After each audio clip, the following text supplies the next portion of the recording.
Colleagues, I speak to you on a matter of very serious concern which has arisen at the SBU meeting held last Thursday, the 16th of March. Catholic employer representatives have made it very, very clear that they wish to strip back industrial rights for employees. Since 1995, there has been a provision in your agreement which allows any industrial matter to find its way to the Industrial Relations Tribunal, the Fair Work Commission.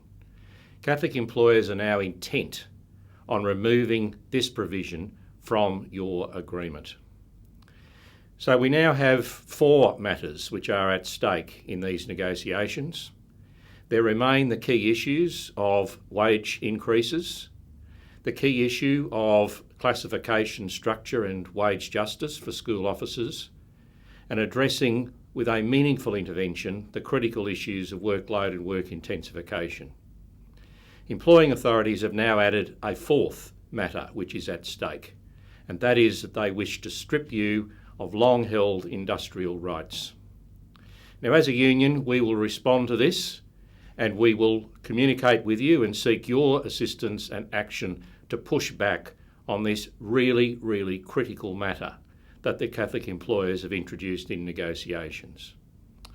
I would also report to you that the Catholic employers are still somewhat ambivalent with regard to the introduction of a classification system which would properly recognise the contribution of school officers.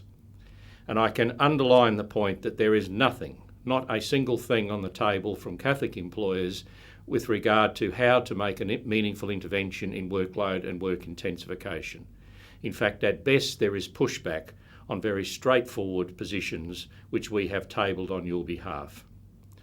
We will be communicating with you further this week, and I ask you to keep an eye out for our communication, and particularly that you undertake the action which we will ask you and your colleagues in the chapter to undertake and to fulfil. As always, we remain your representatives committed to your interests.